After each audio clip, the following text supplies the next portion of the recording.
Hello everyone, hi, I'm Purvi. Welcome to our channel. In this video, we discuss factors affecting frictions. So, what are the factors which affects the frictions? Let us perform an activity. Tie a string around a brick. एक stick हम brick पर बांध देंगे. Pull the brick by a spring balance. फिर हम उस brick को हम खींचने की कोशिश करेंगे उस स्प्रिंग की हेल्प से. As shown in the figure 12.3. A brick is being pulled by the spring balance. वो ईट हमारे स्प्रिंग के बैलेंस से खींची जा रही है, पुल हो रही है. You need to apply some forces. Note down the reading on the spring balance when the brick just begins to move. फिर हमको रीडिंग नोट करनी है कि जब ब्रिक ने हिलना शुरू किया था. It gives you a measure of the force of friction between the surface of the brick and the floor. ये हमको मेजरमेंट देता है एक फोर्स ऑफ फ्रिक्शन का, जो कि उस सरफेस पर, उस ब्रिक के सरफेस पर लगा और इस फ्लोर पर लगा है. Now wrap a piece of polythene around the brick and repeat the activity. अब हम उस ब्रिक के ऊपर एक पॉलीथीन का पीस रैप कर देंगे एंड फिर इस एक्टिविटी को रिपीट करेंगे. Do you observe any difference? क्या आपको कोई डिफरेंस नज़र आता है in the reading of the spring balance in the above two? कैसे, तो क्या हमको कोई डिफरेंस नज़र आ रहा है दोनों की रीडिंग में कि स्प्रिंग बैलेंस क्या सेम रहता है दोनों केसेस में कि अलग हो जाता है? What might be the reason for this difference?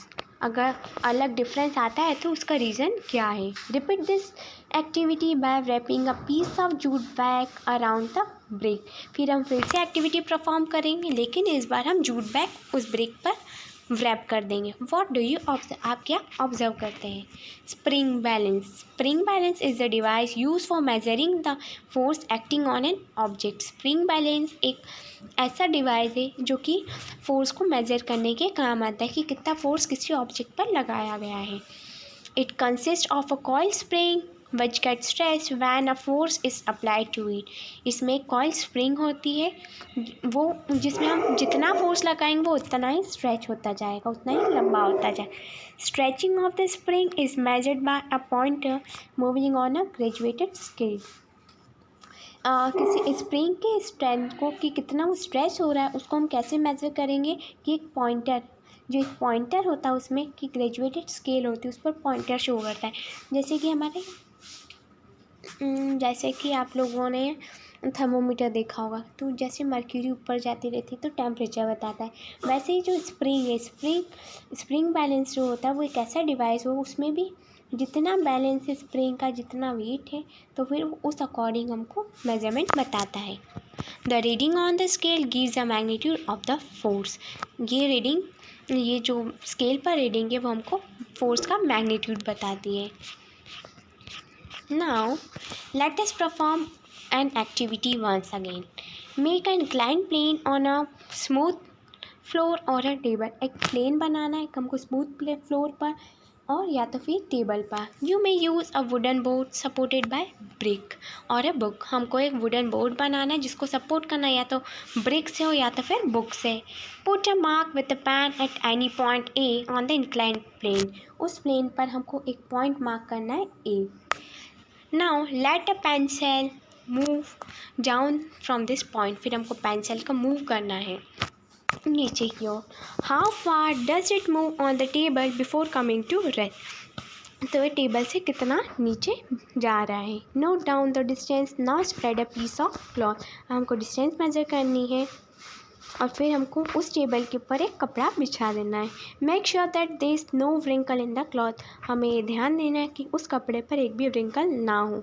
Try the activity again as shown in the figure 12.4. Repeat this activity by spreading a thin layer of sand over the table. Maintain the same slope throughout the activity. फिर हमको एक और activity perform करनी जिसमें हमको उस table cloth के ऊपर एक थीन लेयर लगानी है सैंड की, रेती की। फिर हमको सेम एक्टिविटी फिर से परफॉर्म करेंगे। In which case is the distance covered the minimum, तो कौन से केसेस में हम जल्दी ही डिस्टेंस कवर कर लेंगे, कौन से केस में डिस्टेंस बहुत कम होगी। Why is the distance covered by pencil cell different every time, ऐसा क्यों हो रहा है कि जो डिस्टेंस पेंसिल सेल कवर कर रहा है वो हर टाइम अलग ही है। ट्राई टू रीज़न वाई, अब हम रीज़न फाइंड आउट करेंगे। Discuss the result. Does the distance cover depend on the nature of the surface, क्या डिस्टेंस किसी ऑब्जेक्ट के सरफेस पर डिपेंड कर रही है कि कौन से ऑब्जेक्ट पर सेल मूव कर रहा है। Could the smoothness of a surface of the cell also affect the distance travel by it, क्या सरफेस का स्मूथनेस भी डिपेंड करता है कि कौन सा सेल कि उसको कितने डिस्टेंस ट्रेवल करनी, कितने टाइम में।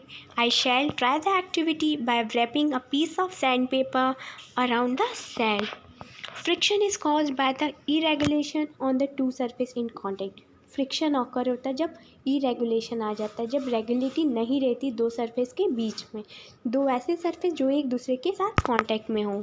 Even those surface which are appear very smooth have a large number of minute irregulation on them, कुछ ऐसे सरफेस होते हैं जो कि बहुत स्मूथ होते हैं, फिर भी उनमें कुछ मिनट का इरेगुलेशन आ जाता है। Irregulation on the two surfaces lock into one another, irregulation दो सरफेस के ऊपर कभी तो ऐसा होता है कि एक सरफेस को लॉक कर दें।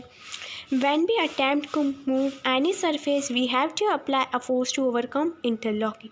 जब हम किसी सरफेस के ऊपर भी अटैम्प्ट करते हैं किसी भी फ्लैट सरफेस के ऊपर, तो ये इंटरलॉक कर देता है। On roughing surface there are larger number of irregularity, जब सरफेस रफ होगा तो वहाँ पर इरेगुलिटीज़ के ज़्यादा चांसेस होंगे। So the force of friction is greater if the rough surface is involve, तो फोर्स ऑफ फ्रिक्शन बहुत ज़्यादा होगा अगर रफ सरफेस वहाँ होगा तो। As shown the figure 12.5 surface irregulation, surface of the book and surface of the table, तो यहाँ पर बहुत इरेगुलेशन है। We see that the friction is caused by the interlocking of the irregulation in the two surface. Friction इस वजह से caused होता है, इस वजह से होता है कि जब दो irregulation surface, जब दो irregularity interlock कर देती, एक साथ पैक हो जाती है किसी surface में। It is obvious that the force of friction will increase if the two surface are pressed harder. ये तो ऑब्वियस सी बात है कि फोर्स ऑफ फ्रिक्शन बढ़ जाएगा अगर दो सरफेस को हम बहुत हार्डली प्रेस करेंगे तो। You can experience it by dragging a mat when nobody is sitting on it, हम एक एक्सपीरियंस कर सकते हैं कि अगर हमको एक चटाई को हटाना है, अगर उस पर कोई नहीं बैठा तो हम इजीली उसको हटा लेंगे। And when a person is sitting on them, और फिर एक बार ट्राई करना है चटाई को हटाना जब कोई पर्सन उस पर बैठा हो। You have to push on a box to keep it moving.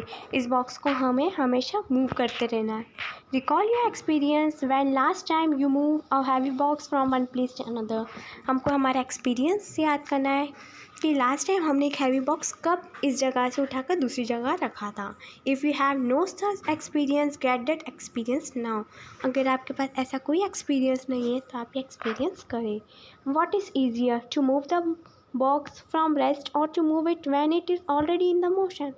क्या इजी होगा, जब बॉक्स रेस्ट पोजीशन पे तब उसको मूव करें या ऐसे बॉक्स को मूव करें जब वो ऑलरेडी मोशन में ही है, तो कौन सी सिचुएशन ईजी होगी। The force required to overcome the friction at the instant an object starts moving from the rest is a measure of static friction. एक ऐसी फोर्स जो कि फ्रिक्शन को रिक्वायर करती है ओवरकम करने में, कि जो कि एक इंस्टेंट एक ऑब्जेक्ट पर स्टार्ट हुई थी जो कि रेस्ट पोजीशन से स्टार्ट होकर एक स्टैटिक पोजीशन पर जा रहा है, तो ये स्टैटिक फ्रिक्शन को मेजर करता है। On the other hand, the force required to keep the object moving with the same speed is a measurement of sliding friction. उसी के और दूसरी जगह हम एग्जांपल ले कि ऐसा फोर्स जो कि एक ऑब्जेक्ट पर लगाना है जो कि मूव कर रहा है सेम स्पीड के साथ, तो वो होगा स्लाइडिंग फ्रिक्शन। तो हमने दो फोर्स लगाई, एक है स्टैटिक फ्रिक्शन और एक है स्लाइडिंग फ्रिक्शन। स्टैटिक फ्रिक्शन जो कि रेस्ट पोजीशन पे था और स्लाइडिंग फ्रिक्शन जो कि मूविंग पोजीशन पर है। When the box starts sliding, the contact points on its surface do not get enough time to log into the contact point on the floor. जब box slide करना start हुआ था एक ऐसे सरफेस पे जहाँ पर वो लॉक था, तो उसके पास वो टाइटली लॉक्ड हो गया था फ्लोर के साथ। So the sliding friction is slightly smaller than the static friction, and you find it somewhere easier to move the box already in the motion than it is get it started. तो ये हमारे लिए easy होगा कि ऐसे box को move करना जो कि ऑलरेडी ही मोशन में हो, बल्कि ऐसे बॉक्स को मूव करना जो कि रेस्ट पोजीशन पे है। If you have any doubt related to this activity please comment in comment box. Thank you.